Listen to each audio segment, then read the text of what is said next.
Ул татар сынлы сәнгатенә нигез салучы. Шуңа өстәп рәссам, график. Россиянең һәм Татарстанның халык рәссамы Габдулла Тукай исемендәге дәүләт премиясе лауреаты Бакый Урманчы турында сүзебез. Быел татарның әлеге затлы, күренекле шәхесенең тууына 125 ел. Шул уңайдан төрле чаралар уза.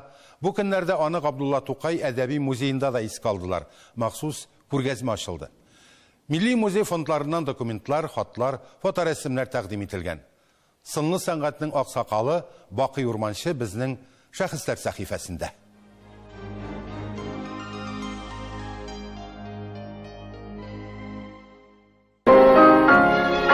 Рәссам, график, сынчы, полиглот, укытучы, агач эшкәртүче, җырчы, шагыйрь һәм тагын әллә күпме һөнәр иясе.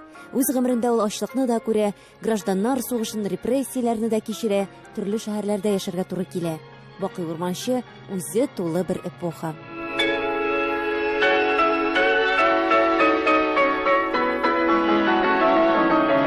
Атаклы сынчы Буа районы Күлчеркене авылында күп балалы гаиләдә 4нче сабый булып дөньяга килә. Әтисе авыл мәчетендә имам, әнисе шигүче. Сәнгатькә, милилеккә омтылу, матурлыкларны күрә белү гаиләдән. Туган ягының табигаты да формалаштыра аны. Анда авыл зия ерак түгел. Зиядә балчык белән зия глиняный балчык белән ул шул балчыктан уенчыклар ясаган. Шул вакыттан аның сынчы булырга сәләте бар икән белгәнгән. Бакый Урманчыга 10 яшь булганда алар гаиләсе белән Казанга күченә. Егет Мөхәммәдия мәдрәсәсендә белем ала. Бары тик гражданнар сугышыннан соң гына 22 яшендә Казан сәнгать мәктәбендә укый. Аннан Мәскәүдә белемен арттыра, гарәп, төрек, инглиз, алман телләрен үзләштергән, Урта Азиядә сәяхәт итә, кайда гына булса да кулыннан буяу төшмәгән. Қазақстанда Бакый аганы менә Латифи бар бит инде композитор. Аннан соң башкалар бар. Алардан да югары бәялиләр. Менә аларның классик язучылары Мухтар Авызов 1897-1960 елларны 60-мы шул тирәдә яшәгән бик язучылары. Һәм инде Мухтар Авызов белән дус булалар. Һәм инде Алматада шушы бик әйбәт музей бар. Музейның иң турында Мухтар Авызовның портреты. Аны кем ясаган? Безнең Бакый Урманчы. Аннан соң Ташкентта вакытта, Самаркандта сүз чыккан вакытта инде Бакыйның якташлар, Бакый безнең якташлар дип. Чыңгыз Ахмаров, зур художник. Мин дә бик күп кешеләрдән укыдым ди. Ләкин безнең Бакый абзый кебек шушындый бик рәссам юк. Бу Чыңгыз Ахмаров фикере.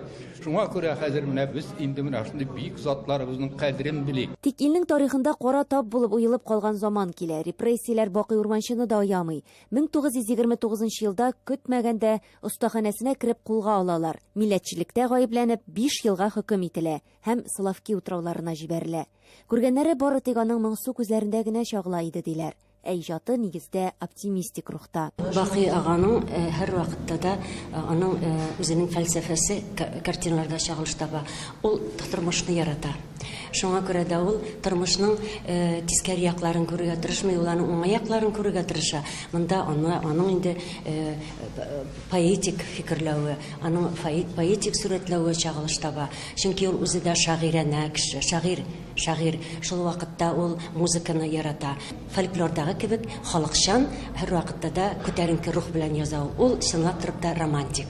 Күңел багладым эшем булмасына, тәвәккәл иттем кудрәт иясенә. Менә шундый бик матур шигырьләр. Аннан минем белүемчә әле күптән түгел аның шактый архивы музейга тапшырганнар. Анда бик күп диләр миңа аның хатлары, шигырьләре, җырлары. Миңа нидә галерея, Хазина галереясында аның дискларын бирделәр. Анда без аннан да сайлап алдык. Бик матур тавыш белән әллә Илһам абый Шакиров җырлый, әллә Бакый Урманчы.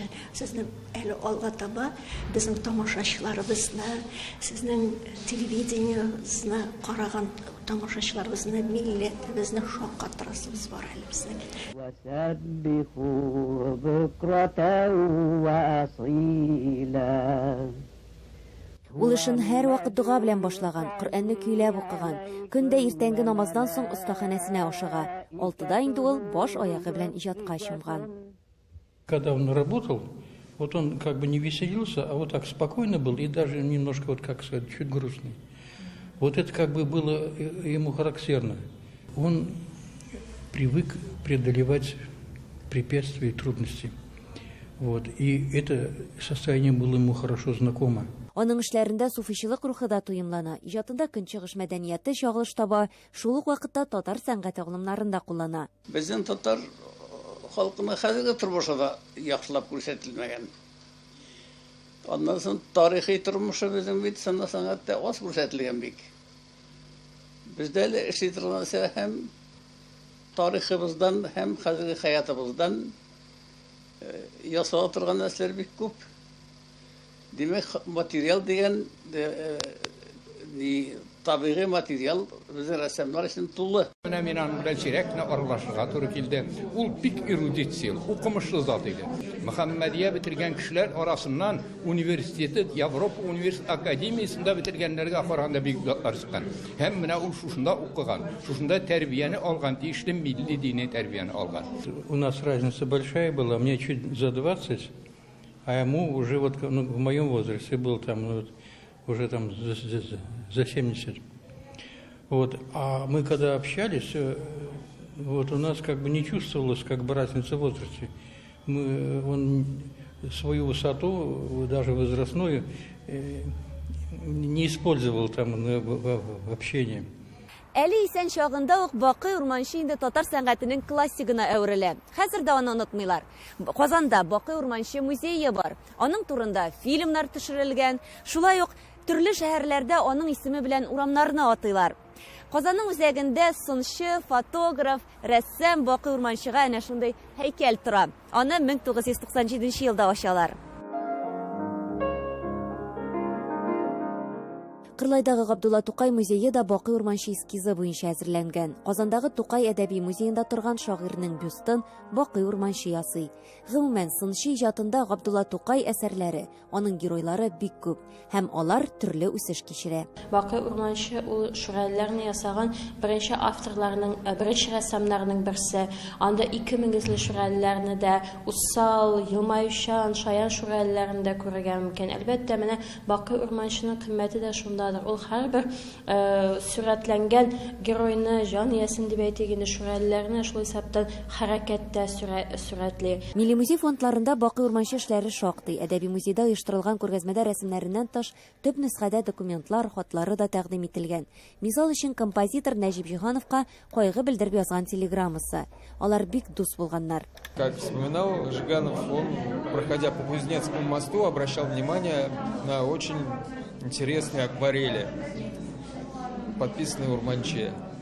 И в Москве судьба их свела. И свела не где-нибудь, а на концерте симфонической музыки. Потому что Бакий Идрисович был большой поклонник классической музыки, симфонической музыки. Вот.